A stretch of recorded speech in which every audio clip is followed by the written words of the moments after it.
Dateline Friday, May 1st, 1998. Tonight. You're looking for a used car and think you found just the one. What did they tell you about that vehicle? Basically, it was a theft recovery and light front end damage. But the truth may be something else entirely. They hauled it out of a lake. Cars considered totaled are being put back on the road, and Dateline's hidden cameras found some of the dealers who are doing it. I stand behind my body work. But this young woman says after buying a car from the lot, the roof simply crumbled in an accident. Then I realized I couldn't move my arms. How are dealers selling these rebuilt wrecks? Bob McEwen with a Dateline hidden camera investigation. From our studios in Rockefeller Center, here is Stone Phillips. Good evening. Are you thinking about buying a car? Maybe a used one for those errands around town or as a graduation present. Well, when you get to the used car lot, you probably hope to find a vehicle that's been handled with care, one without too much mileage, and a car that's looking good. But as you're about to see, looks can be deceiving. In fact, at times they can be downright dangerous because the car you're looking at today might have been a total wreck just yesterday, and that could cost you money and more. Bob McEwen has our Dateline hidden camera investigation.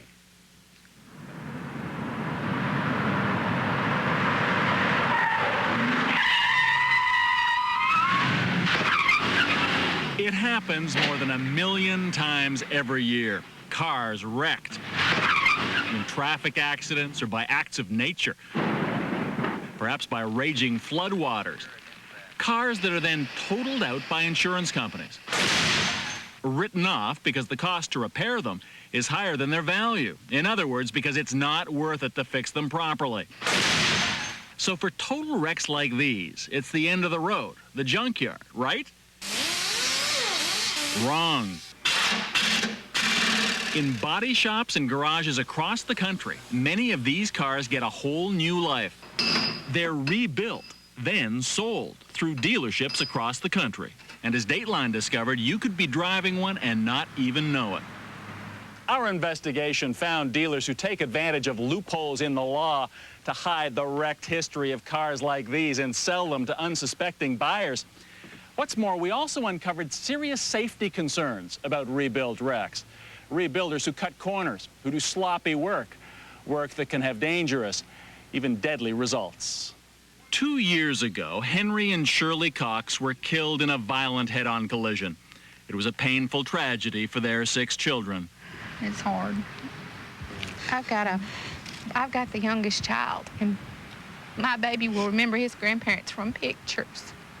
But what made it even more difficult for this close-knit Alabama family was what they discovered after the accident. The driver's airbag had not deployed.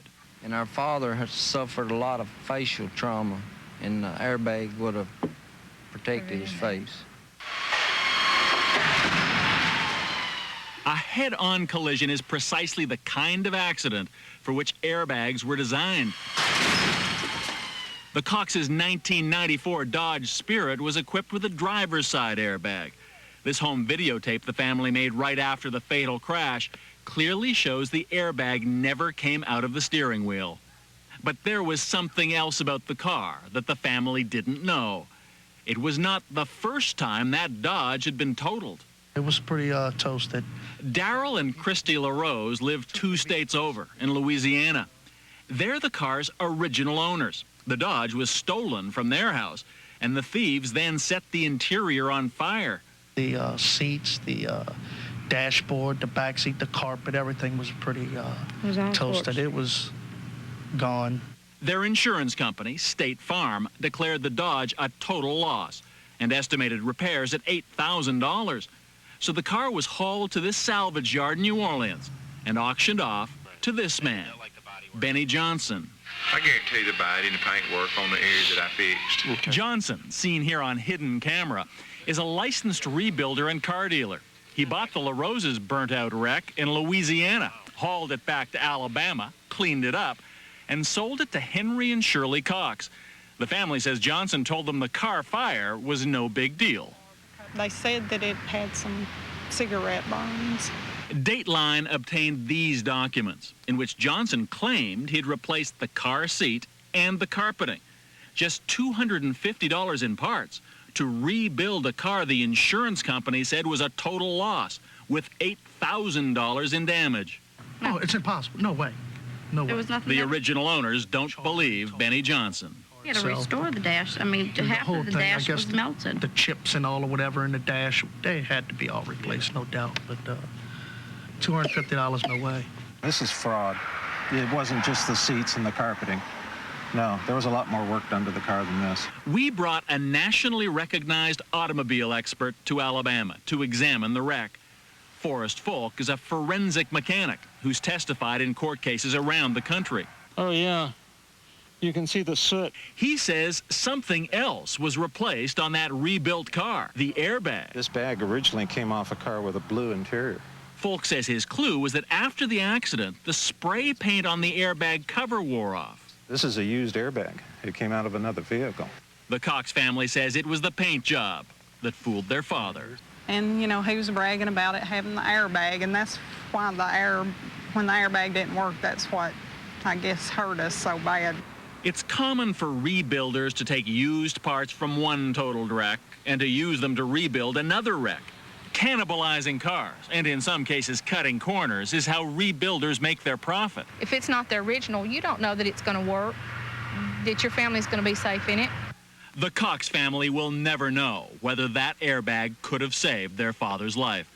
Because of the condition of the car, our expert was unable to determine why the airbag failed or whether the airbag had been installed correctly.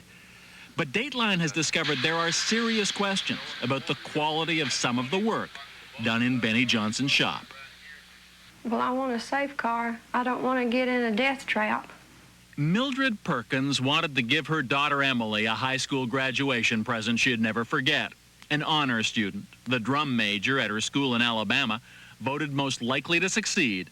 For 18-year-old Emily, that car was also a symbol of her independence. I thought it was cute, and we went back and looked at it. The car was this 1993 Pontiac Le Mans. It had less than 10,000 miles on the odometer and a shiny new coat of paint. And car dealer Benny Johnson told them he had only made minor repairs. He implied that it wasn't very serious. He told us he replaced the windshield and he replaced the door. They had no idea that cute Pontiac had been so severely damaged in a rollover accident that the insurance company had declared it a total wreck. Sound familiar? Like the Cox family, Emily and her mother trusted Benny Johnson. He guaranteed his work. He guaranteed his work in what way? What exactly did he say? Anything that he did to it, he guaranteed, you know, that it would be safe. On a rainy afternoon, less than 6 months after she bought it, Emily Perkins' car skidded off this country road not far from her home. I flipped one time. I don't know if it was the roof crashing in or if it was my neck breaking, but it sounded like a piece of paper being wadded up, just a crunch. And after that, everything was silent.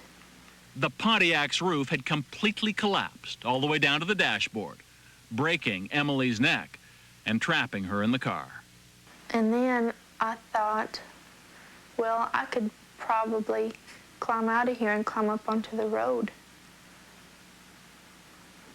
But then I realized I couldn't move my arms. And then I didn't know what to do. I tried to scream, but I couldn't get anything to come out of my mouth. About 3 or 4 nights before she had the wreck, I had this dream that she would have a wreck and that 2 men in white coats would come and tell me that she should never walk again.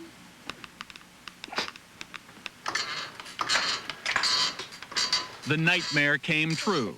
The accident left her daughter a quadriplegic. Why did the roof collapse? When cars come off the assembly line, federal guidelines say a roof must be able to support 1.5 times the weight of the vehicle. in order to prevent the roof from collapsing in a rollover. But there's no one enforcing these safety standards on rebuilt wrecks. This is Emily's car after the accident. The crushed roof had been pulled back by rescue workers to get her out of the wreckage. But that roof isn't the car's original roof at all. Instead, it's a replacement roof, cut from an entirely different automobile and welded onto the Pontiac's frame in Benny Johnson's shop. Jim Green is the Perkins lawyer. The welds were described by the metallurgist who inspected it as among the worst welds he had ever seen. In depositions, Johnson said he thought the roof was safe, but that he didn't follow federal safety standards. The welder acknowledged he had no formal training. In fact, according to the Perkins lawyer, the roof was barely held in place with nothing to reinforce it. What they did was they welded around the outside, and then when they had this glob of metal around the outside that built up around the edge, they came back and ground it down smooth. And so, in effect, they ground off most of the welding that they had put on to hold it together. So then they painted over it, you couldn't tell it had been welded together. The cover-up continued with the car's paperwork. In records obtained by Dateline, Johnson lied about the work he had done to the car, claiming he replaced just the door and the windshield, a total of $300 in parts. No mention of the new roof. If he had said this car was in fact in a serious accident and I replaced the windshield and I replaced the door and I had to replace the entire roof, would that have changed the way you looked at that automobile? Absolutely. I never would have bought that car. He said the car was safe for Emily, and he guaranteed his work. You know, whatever he did to it, he was standing behind his work. I stand behind my body work and all that. That's exactly what Benny Johnson told two Dateline producers who went shopping with hidden cameras at his shop. And about how much is that one? That there's 10.5. Oh, 10.5. So how can rebuilders like Johnson make a profit on cars the insurance companies say would cost too much to repair? Well, because they're not repairing the car up to safe industry standards. They're cutting corners, sacrificing quality, sacrificing the safety of the vehicle, and so that leaves a larger profit margin. And apparently a large profit. Remember the Dodge that Johnson had sold to Henry and Shirley Cox, the car that had been burned in a fire? Johnson bought that wreck from the salvage yard for $700. He sold it to the Cox family for nearly 10 times that much, $6,500. And Emily Perkins' Pontiac? Johnson spent more money on the paint job than on the welds that were hidden under the paint. His estimated profit? More than $2,000. That's more than most dealers make on brand new cars. I don't think the car should have ever been put back on the road. I don't think we should have had the opportunity to have bought that car. I don't see how they sleep. They have no ethics. They have no morals. They are strictly in it for the buck.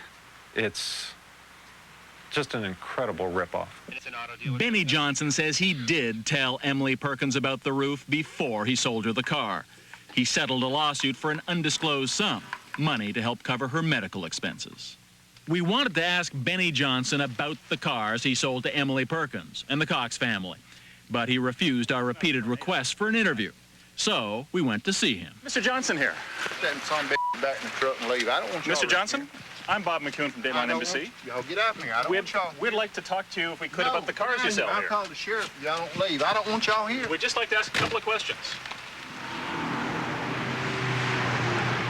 Benny Johnson is far from the only one rebuilding wrecks in this country.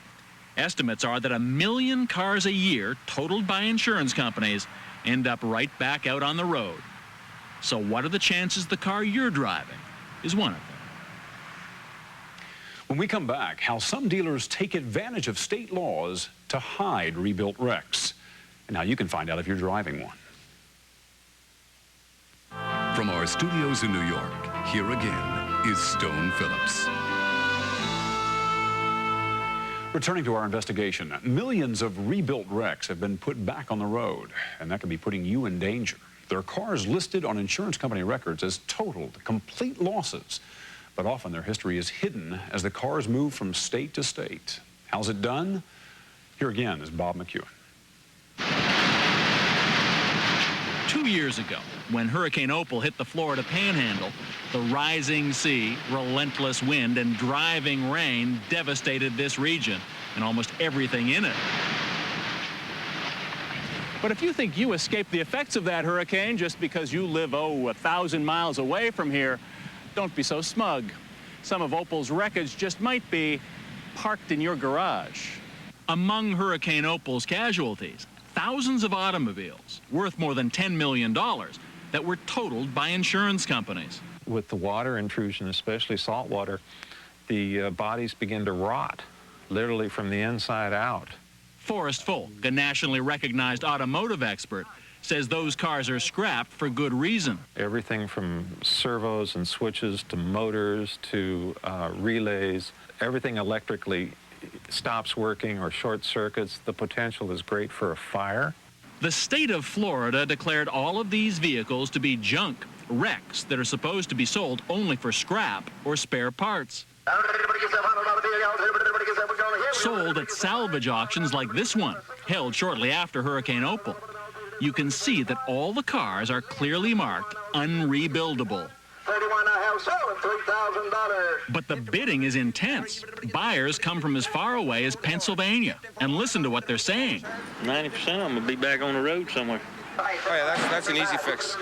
It looks bad, but it isn't. While Florida authorities insist these cars will never be roadworthy and can never again be registered, there are many other states where these very same vehicles can be sold, licensed, and driven. And believe it or not, it's all perfectly legal. Unrebuildable cars go to some states and they can become buildable. It's called title laundering, and here's how it works. Every car has a title. It's like an automobile's birth certificate. Florida stamped all these cars junk right on their titles as a warning to any future buyers. But rebuilders know that different states have differing laws. So ship the car north, say to New Jersey, where the state doesn't have a junk classification, and New Jersey simply drops the Florida warning and issues a new, clean title with no clue about the car's past. Remember the car Emily Perkins bought? The one with the rebuilt roof that collapsed and broke her neck? In any of the paperwork for the car, was there any mention that it had been a salvage title and that the roof had been replaced? No. No mention of either of those things? Nothing that showed us that it was anything wrong with it. That car originally had a Pennsylvania title where it was clearly stamped salvage. But then the dealer, Benny Johnson, brought the car to Alabama and got a new clean title. And that's exactly what happened to the Cox family's car. The salvage stamp in Louisiana disappeared in Alabama. Hiding the history of a wrecked or flooded car can add hundreds, even thousands of dollars to its value. It's a scam consumer groups estimate costs American consumers $4 billion a year, paying too much for vehicles that were once and may still be junk. Well, it makes you feel stupid, because you've been taken advantage of. Beth Jorgensen and her husband Doug needed a second car, something for her to haul their 4 kids around in their hometown of Des Moines, Iowa. Can you give me a smoocher? Yeah. They bought this 1990 Cougar from a local car dealer for $7,500. But the Jorgensens had no idea that the car had previously been totaled by an insurance company in New Jersey, where the title was clearly marked with the ominous warning that this was a flood car. But Iowa gave the car dealer a clean title. That flood warning just disappeared. And the very day the Jorgensens brought home their automobile, the problems began. Water was actually leaking out of the transmission. Even simple things like the car's seat belts don't work properly. And Beth Jorgensen is afraid to drive her kids in it. I make sure that I stay within city limits and have a phone nearby in case I need to call someone to help. Yeah, I would think we probably lost $10,000 on this car. Also, the seat adjustments do not work. The Jorgensens tried to get their money back, and they're not alone. Dozens of consumers had complained about the same car dealers to the state of Iowa. Basically, it was a theft recovery and light front end damage. Mike and Sherry Yankee thought they were getting a good deal. The dealer told them the minor damage to the truck they wanted was due to the fact that the pickup had been stolen and then recovered. That much was true, but the dealer left out one big detail. They hauled it out of a lake. Wait a minute. That car was found having been stolen. In a lake, right. And it would cost them another $1,700 on top of what they'd already paid to fix the hidden damage. The Yankees wanted a refund. And they said that no money was coming our way. They weren't taking the pickup back. They weren't going to give our money back. Both the couples were taken in by the same car dealer, John Zuspan. In 1996, the state of Iowa revoked his license to sell cars and fined him $20,000 for cheating customers. But later that year, his girlfriend, Kim Russell, simply opened a dealership in her name and called it Freedom Auto. That's where we found them both working last summer. Have they changed their ways? To find out, we went car shopping with hidden cameras rolling. Oh, I mean, it has everything. It has CD player, tape player, big sunroof. Kim Russell is trying to sell this handsome sport utility, a Mitsubishi Montero. What she doesn't know is that we know the Montero used to look like this. It had been hit head-on by a semi-trailer truck in Nebraska and totaled as a wreck. The insurance company damage estimate was $20,000. The only thing that I know of right now that is this door handle. This one right here is broken. I have one on order, though. Russell tells two Dateline producers the car is in near perfect condition. No disclosure. It was once a totaled wreck. You're more than welcome to take it for a drive, or I can... On a second shopping trip, Russell tells a slightly different story. The car had some damage, she says. But how much? It's like skirmish in a parking lot, or oh no! Well, I mean, no. A collision with an 18-wheeler. Well, no, I don't think it was a collision with an 18-wheeler. It wasn't quite that bad. What's more, Kim Russell told us during both visits that at Freedom Auto, their priority is customer service. Yeah. So if you ever have any problems with that car, or if you know, if it needed any kind of work, you just bring it back here, and we'll help you get it fixed. And Really? Dozens of complaints filed with the state said the car dealers lied to customers, misrepresented cars, and laughed and hung up on customers who complained. They were just smug. It was like, you bought it, you're stuck with it. Too bad you lose. My name is Bob McHugh. I'm with Dateline NBC. oh, hi. We've got a couple of cameras here, by the way. Oh, jeez. We're taping this. Now, your name is on the title for a car sold to the Yankees in Denison. A truck, Ford pickup, that you said was a salvage, but they found out had actually been found in a lake. Shortly after our visit, the state of Iowa shut down Freedom Auto. But closing dishonest dealers doesn't get rid of the loophole that leaves wrecked cars with clean titles in the first place. Congressman Rick White of Washington State has introduced federal legislation to change that. Well, every time you go to the used car lot and you buy a car, you'll see a little notation on the title that says this car was totaled before we sold it to you. But the proposed law only applies to cars where the damage exceeds 80% of the vehicle's value. Consumer groups oppose the bill because many rebuilt wrecks, including the one that crushed Emily Perkins, would not be covered by the law. If a law like this doesn't address what happened to that kid in Alabama, shouldn't it? Well, it's like I say, we'd like to make sure every kid is in a safe car if we can, and what we're trying to do is come up with a law that balances all those various considerations as much as possible. It's a proposal supported by a national rebuilders group that says a few unscrupulous rebuilders tarnish an entire industry. Rebuilders say good quality work can make a totaled wreck as good as new and as safe. Unfortunately for Emily Perkins, that just wasn't the case with her car. I just want to urge people to know what they're buying. And if these cars weren't allowed to be sold, maybe that would be one more person who wouldn't be sitting in my place. Congressman White's national titling bill has been passed by the House. It's now pending before the Senate. In the meantime, there is a way you can check on whether you're driving or buying a rebuilt wreck. First, write down the car's vehicle identification number, the 17 digits on the driver's side dashboard. Take the number to your state's motor vehicle registration office and ask for a title history check. There are also services on the internet that can check the history for you instantly. Both types of searches, through the state or through the internet, will cost you about 12 bucks. And for a list of these tips and information on the Internet History Check, you can check our website. The address is www.dateline.msnbc.com.